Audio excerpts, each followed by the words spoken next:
नमस्कार, राजस्थान समाचार में आपका स्वागत है। पेश है राजस्थान की खास खबरें। लोकसभा चुनाव में सीएम भजनलाल की होगी अग्नि परीक्षा। देश में लोकसभा चुनाव होने जा रहे हैं, जिसको लेकर पार्टियों ने तैयारियां शुरू कर दी है।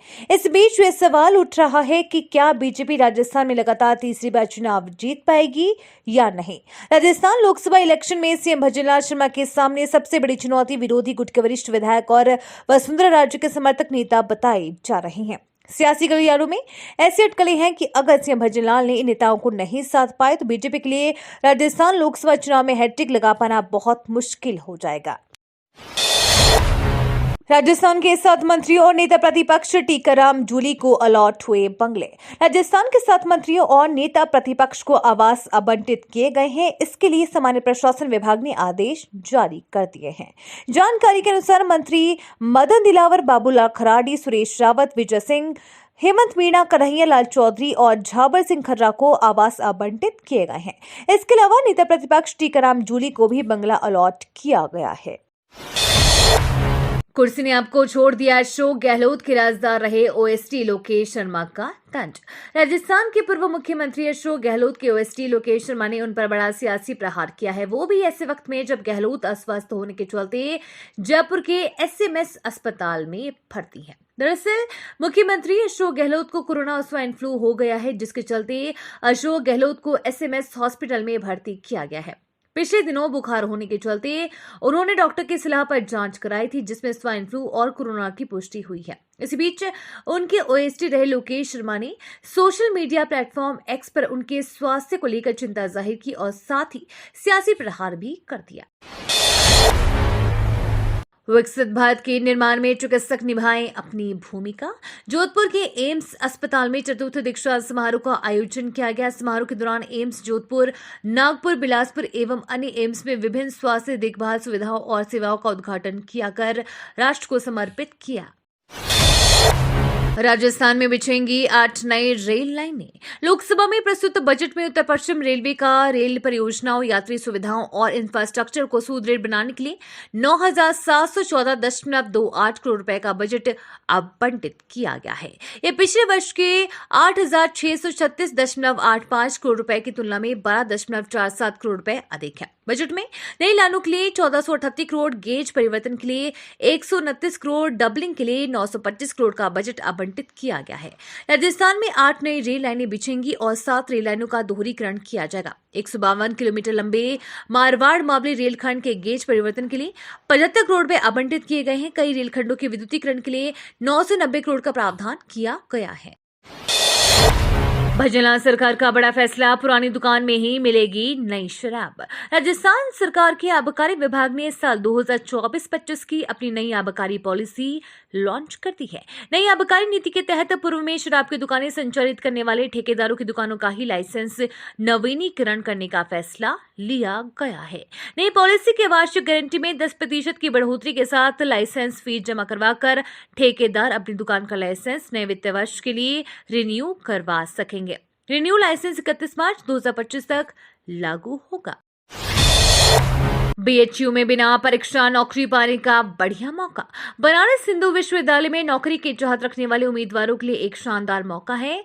बीएचयू ने इसके लिए एसोसिएट प्रोफेसर और असिस्टेंट प्रोफेसर के पदों पर भर्तियां निकाली हैं। इन पदों के लिए आवेदन प्रक्रिया शुरू हो चुकी है। जो भी उम्मीदवार इन पदों के लिए आवेदन करने का मन बना रहे हैं, वे बीएचयू की आधिकारिक वेबसाइट bhu.ac.in पर जाकर अप्लाई कर सकते हैं।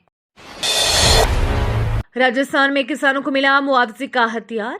राजस्थान के किसानों के लिए अच्छी खबर सामने आई है। वर्ष 2023-24 की रबी की फसल के लिए प्रधानमंत्री फसल बीमा योजना की पॉलिसी का वितरण शुरू हो गया है। कृषि मंत्री डॉक्टर किरोड़ी लाल मीणा ने कृषि भवन मुख्यालय से प्रधानमंत्री फसल बीमा योजना की पॉलिसी वितरण का शुभारंभ किया। कृषि विभाग की मेरी पॉलिसी मेरे हाथ अभियान के शुभारंभ अवसर पर कृषि मंत्री डॉक्टर किरोड़ी लाल मीणा ने कहा कि प्रदेश में वर्ष 2023-24 की रबी फसल के लिए फसलों का बीमाकरण किया गया है। देश की 3 बड़ी बीमा कंपनियों के साथ किए गए बीमाकरण से किसानों को फसल में हुए नुकसान की भरपाई की कोशिश की जा सकेगी। सचिन पायलट ने सीएम भजनलाल शर्मा को लिखा पत्र।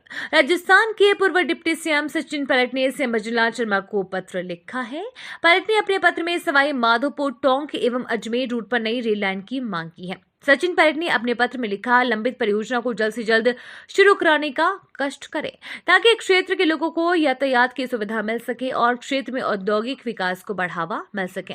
केंद्र सरकार द्वारा 2013-14 के बजट में 165 किलोमीटर लंबाई की रेल अजमेर, नसीराबाद, बघेरा, डोडा रायसिंहपुर, टोंक सवाई माधोपुर रेल परियोजना स्वीकृत की गई थी, जिसकी सर्वे टीम ने रिपोर्ट भी तैयार कर ली, लेकिन परियोजना का काम अभी भी शुरू नहीं हुआ है।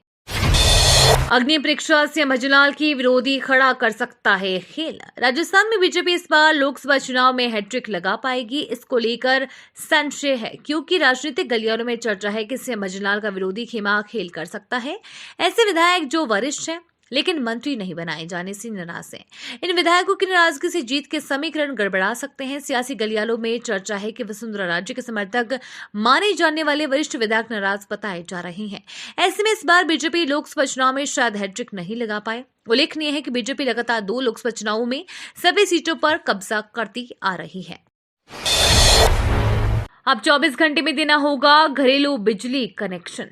अब घरेलू बिजली कनेक्शन 24 घंटे के दरमियान देने होंगे। ये व्यवस्था प्रत्येक जिला मुख्यालयों पर लागू होगी जहां सर्विस लाइन मौजूद है। कंज्यूमर क्लर्क को सख्त हिदायत दी गई है कि समय पर डिमांड नोटिस जारी करें। अजमेर डिस्कॉम की ओर से यह निर्णय हाल ही में दिल्ली में आयोजित बैठक में मिले निर्देशों के आधार पर लिया गया। 14-28 फरवरी को उदयपुर से अयोध्या जाएगी स्पेशल ट्रेन। प्रदेश में नई सरकार बनने के बाद वरिष्ठ जन तीर्थ यात्रा के तहत फरवरी माह में उदयपुर होकर 4 ट्रेनें चलेंगी। एक ट्रेन मार्च माह में जाएगी। इनमें 2 ट्रेनें अयोध्या, 2 रामेश्वरम और 1 तिरुपति के लिए जाएगी। देवस्थान विभाग की ओर से अधिक यात्रियों को तीर्थ यात्रा करवाने की दृष्टि से एक के बाद एक ट्रेन की व्यवस्था की गई है। आडवाणी को भारत रत्न देने पर ओवैसी ने की तारीफ, फिर कसा तंज। बीजेपी के दिग्गज नेता लाल कृष्ण आडवाणी को भारत रत्न दिए जाने की घोषणा के बाद एआईएमआईएम चीफ असदुद्दीन ओवैसी ने तीखी प्रतिक्रिया दी है। उन्होंने कहा कि लाल कृष्ण आडवाणी के लिए भारत रत्न उचित है। फिर उन्होंने तंज कसते हुए कहा कि हिंसा में जान गंवाने वाले भारतीयों की कब्रें सीढ़ों के अलावा और कुछ नहीं है।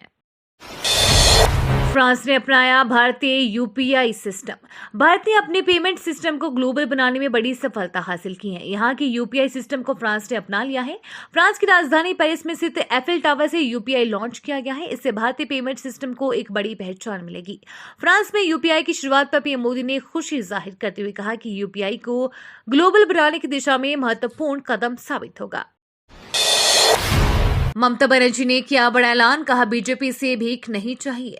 पश्चिम बंगाल के मुख्यमंत्री ममता बनर्जी ने बड़ा ऐलान किया है। उन्होंने घोषणा की है कि सरकार 21 फरवरी तक राज्य के 21 लाख मनरेगा श्रमिकों के बैंक खातों में राशि ट्रांसफर कर देगी।